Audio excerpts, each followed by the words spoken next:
السلام عليكم ورحمة الله وبركاته. ازيكم يا حبايبي؟ عاملين ايه؟ يا رب تكونوا بخير.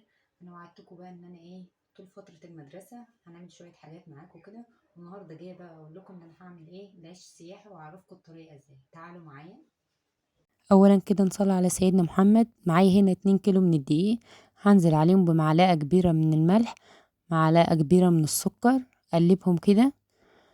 معايا بقى هنا الخميرة اللي هي البيرة دي عادي موجودة، مش موجودة ممكن خميرة فورية عادي. وهنا هدوبها كده وانزل بقى بشوية مية، على فكرة مية عادية خالص من الفلتر كده، يعني مش لازم تكون سخنة او كده او دافية. بصوا هنا بنزل واحدة واحدة كده لحد ما عجنه.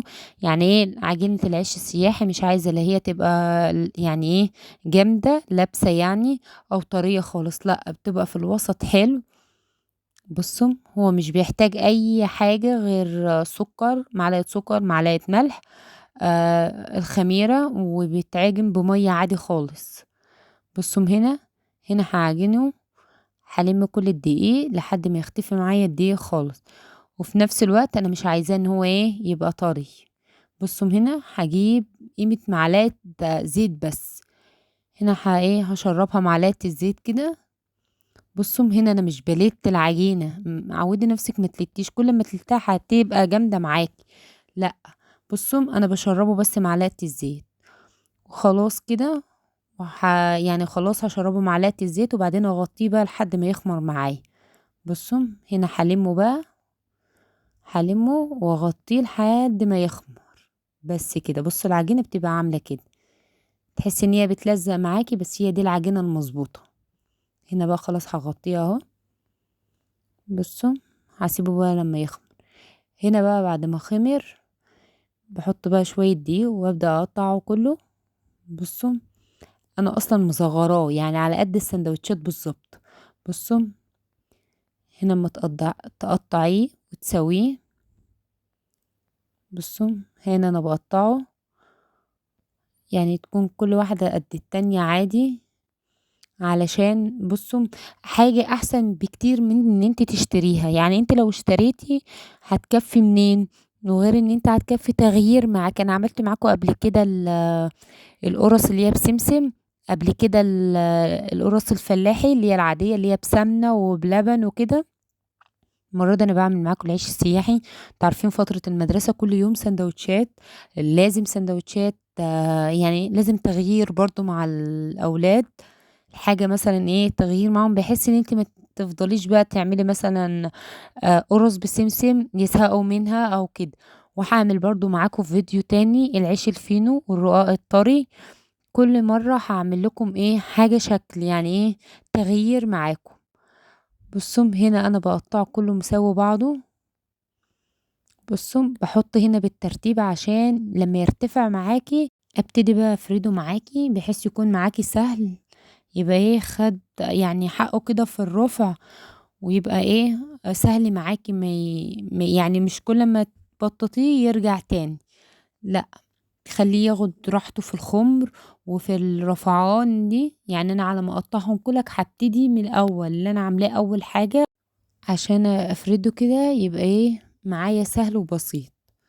بصوا على فكرة انا عاملة هنا 2 كيلو دقيق بس، هتشوفوا مطلعين لي قد ايه الكمية. هنا بصوا ببتدي افرده. انا بصي انا بعمله اصلا يعني صغير، انا ما بحبوش كبير. وغير كده انا بقرب لكم هنا الكاميرا، ومعلش لو الاضاءة مش واضحة قوي، بس انا بصور من تليفون تاني لان تليفوني فيه مشكلة، فمعلش يعني. خلاص هانت، هبتدي اصور لكم بتليفوني تاني. بصوا هنا انا بفرده. وهنا انا كان جنبي اللوح اللي هو الخشب ده. انا بفضل الحاجة الخشب على العجين بالذات علشان ما تلزقش معاكي. بصوا هنا بصوا انا عاملاه على قد الساندوتش. شوفوا ال2 كيلو اصلا موفرين جدا جدا جدا. يعني ال2 كيلو هيعملوا له كام رغيف عيش سياحي، احسن بكتير ما تشتريه. بصوا انت لو فكرتي ان انت تعملي حاجة زي دي، صدقيني صدقيني مش هتندموا.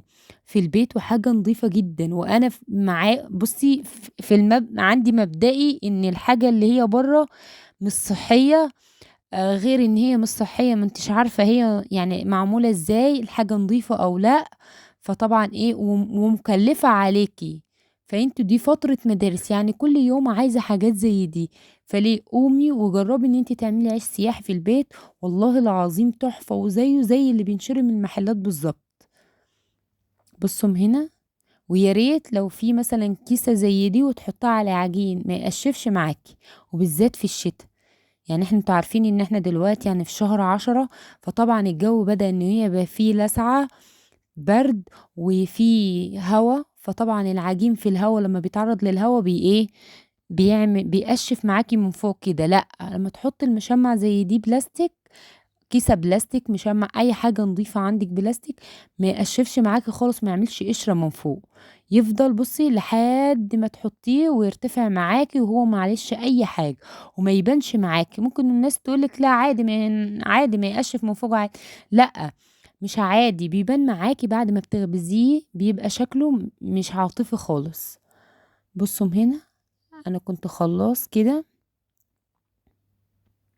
أنا باحب أورّيكم كل حاجة أنا باعملها إزاي، باحب أشارككم في كل حاجة أنا باعملها، ويا ريت يا حبايب قلبي اللي يعمل العيش السياحي أو أي حاجة أنا بانزّلها يكتب لي في الكومنتات النتيجة في الآخر عاملة معاه إزاي، وهل النتيجة كويسة والّا لأ، وعملها بالضبط والّا لأ. لإن إيه، أنا باحب أشارككم في كل حاجة، لازم إن أنتم كمان إيه، أشارككم وتشاركوني وكده. ومعلش لو أنا ما نزّلتش فيديوهات بقى لي كام يوم، والله التليفون بتاعي كان فيه مشكلة. بُصّوا، هنا أنا خلاص قرّبت إن أنا أخلّص، وهاسيبه بقى إن هو يرتفع شوية كده، يعني إيه نُص ساعة، ساعة إلا ربع كده، كل ما يرتفع معاك قُلت لكم كذا مرّة إن هو بيبقى أحسن بكتير وبيدّي النتيجة يعني جميلة في الآخر. بُصّوا من هنا أنا كنت مسخّنة الفرن بقى. بُصّوا، هنا أنا بادهنه مش زيت يا جماعة عشان ما يقشّفش معاك، لأ أنا بادهنه مَيّة من على الوش كده، بامسحه بمَيّة. بُصّوا، أنا هاعمل معاكم كذا رغيف كده، وبعدين إيه أورّيكم النتيجة في الآخر. هنا بُصّوا، بُصّوا كلّه بيقِب معاكِ. بُصّي، حتى لو واحدة ما قبّتش معاكِ صدقيني بيطلع طري خالص، لإن العجينة طالما طرية معاكِ من الأول بتبقى طرية معاكِ لحد آخر رغيف، ما تخافيش، والله النتيجة مبهرة وجميل جدًا، وخزّني بقى في الفريزر يغيب معاكِ أسبوعين. بُصّوا الشكل، بُصّوا، هنا أنا بقى باعمله بالفرشة من فوق بالمَيّة، يعني إيه، بامسحه كده بالمَيّة، وبعدين إيه، أحطه في الفرن على طول. بُصّوا، باقفل الفرن بس لحد ما يبتدي إن هو إيه، يرفع معايا كده، وبعدين أحطه جنب النار. بُصّوا، في واحدة هنا مش يعني رغيف مش هيقِب عادي خالص، سيبيه هيبقى والله طري خالص. بُصّوا، ما عشان هنا أنا استعجلت عليه.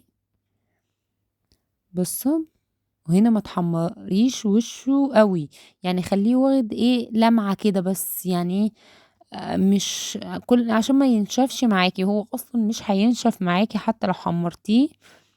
بُصّوا، معلش أنا باتأسف مرّة علشان الإضاءة، أنا عارفة إن الإضاءة مش قد كده.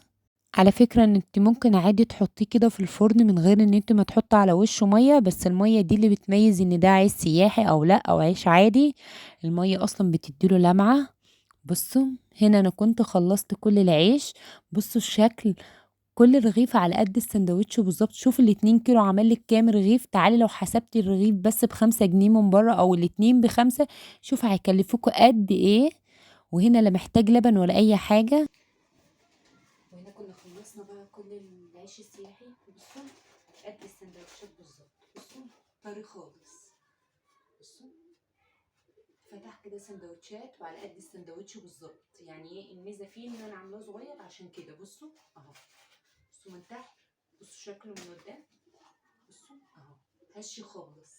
ولو عجبكم الفيديو ما تنسوش لايك وشير وكومنت الجميل بتاعكم، اللي لسه مشتركش في القناه